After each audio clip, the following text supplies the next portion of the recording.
오늘은 9월 19일 하나님 말씀 속에 담긴 완전한 지혜와 지식 시편 119편 89절에서 104절 말씀을 묵상하도록 하겠습니다.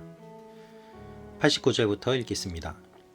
오 여호와여, 주의 말씀이 하늘에 영원히 서 있고 주의 신실하심은 온 세대에 걸쳐 있습니다. 주께서 이 땅을 세우셨으니 땅이 존재하는 것입니다.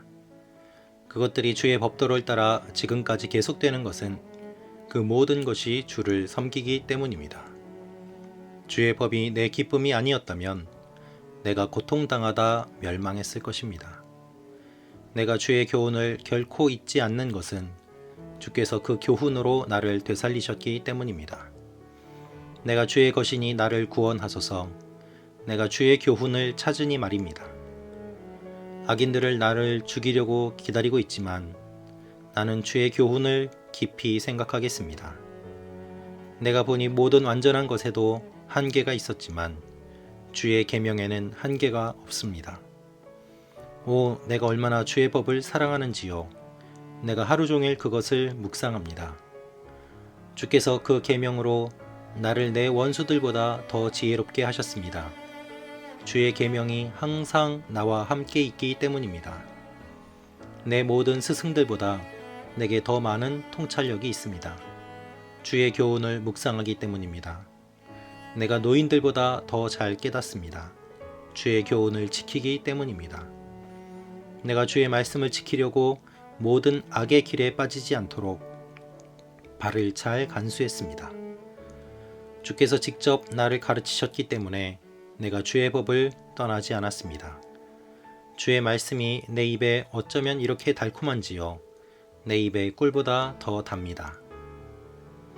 내가 주의 교훈에서 깨달음을 얻으니 모든 잘못된 길을 싫어합니다. 아멘. 오늘 말씀은 하나님께서 영원하시고 그 말씀이 영원하며 모든 것이 그 말씀대로 계속되는 것을 찬송하고 있습니다. 하나님께서는 말씀으로 하나님을 경외하는 사람들을 살리시고 또한 그 말씀이 꿀보다 달다고 시편 기자는 고백하고 있습니다. 시편 119편 80절에서 104절은 개인 차원의 고백을 넘어서 창조주이신 하나님을 묵상하고 선포하는 내용이 기록되어 있습니다.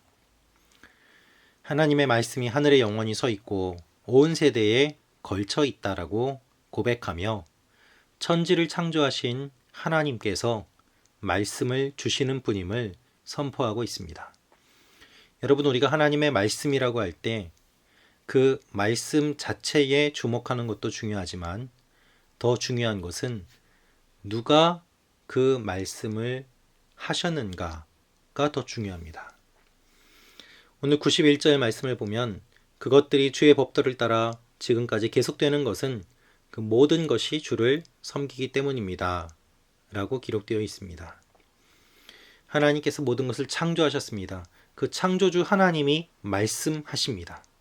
말씀으로 세상을 창조하신 하나님께서 말씀을 주셨기 때문에 그 말씀은 영원하고 그 말씀이 능력이 있는 것입니다. 하나님을 섬기는 것이 피조물이 창조된 목적이라고 고백하고 있습니다. 하나님의 목적대로 모든 것이 움직일 때 하나님은 그것이 계속해서 유지되도록 지켜주십니다. 하나님이 세상을 만드시고 보시기에 좋았다라고 말씀하셨습니다. 하나님의 뜻대로 되는 것을 성경은 좋다라고 말을 합니다. 하나님의 뜻, 하나님의 목적에 맞으면 하나님이 유지되게 하실 것이고 그렇지 않다면 하나님이 정리하거나 다른 길로 인도하셔서 우리가 하나님의 목적대로 살도록 하실 것입니다. 삶이 어렵고 힘드십니까? 그것이 하나님의 목적에 맞는지 먼저 생각해 봐야 할 것입니다. 93절 말씀을 보면 내가 주의 교훈을 결코 잊지 않는 것은 주께서 그 교훈으로 나를 되살리셨기 때문입니다. 라고 말합니다. 여러분, 실패해도 괜찮습니다. 넘어져도 괜찮습니다. 죽어도 괜찮습니다. 하나님의 말씀이 우리를 되살리기 때문입니다.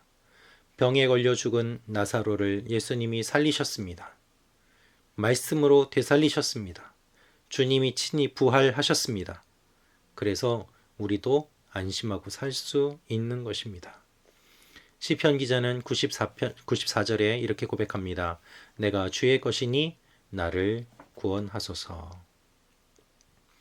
이렇게 하나님을 신뢰하고 나아가는 시편 기자는 세상의 스승들보다 하나님의 말씀이 뛰어남을 고백합니다. 인간의 눈으로 보는 것과 현미경으로 보는 것은 분명히 다릅니다. 우리는 우리의 눈으로 볼 뿐이지만 하나님은 하나님의 눈으로 보시고 하나님의 눈으로 보시는 것을 우리에게 알려주십니다. 그것이 주님의 말씀의 능력입니다. 우리가 묵상하는 유익은 무엇입니까? 이면을 꿰뚫어 보는 힘이 주어진다는 것입니다. 우리가 바쁘게 살고 정신없이 살다 보면 우리 눈에 보이는 것에 따라서 반응할 때가 얼마나 많이 있습니까? 그러나 잠잠히 하나님 앞에 무릎 꿇고 묵상하면 눈으로 보는 것이 전부가 아닌 것임을 깨닫게 됩니다. 그리고 그것을 뛰어넘어서 역사하시는 하나님의 역사의 흐름을 볼 수 있고 또한 하나님의 사건을 바라볼 수 있게 되는 것이죠.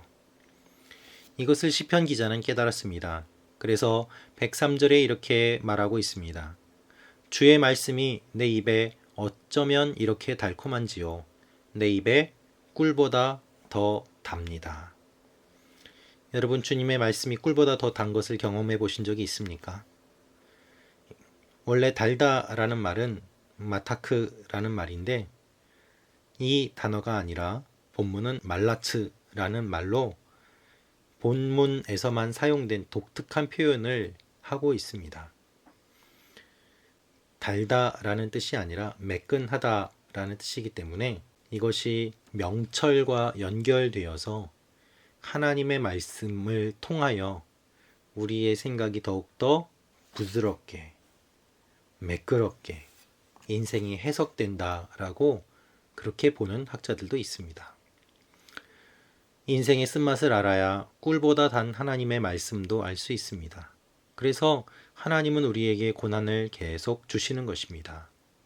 시편 119편을 읽다 보면 고난이 계속 등장하고 또한 시인의 고백과 결단이 나오고 하나님의 위로가 나옵니다. 우리의 인생에 고난이 있을 때 하나님의 말씀으로 위로하여 주시고 그 위로가 꿀처럼 달콤하게 다가오고 해석되지 않았던 것들이 해석되며 다시 한번 하나님을 신뢰하며 나아갈 수 있음을 시편 기자는 고백하고 있는 것입니다. 지혜롭게 되기 위하여 말씀을 지킨 것이 아니라 말씀을 사모하고 지키다 보니 그 결과로 지혜로워졌습니다.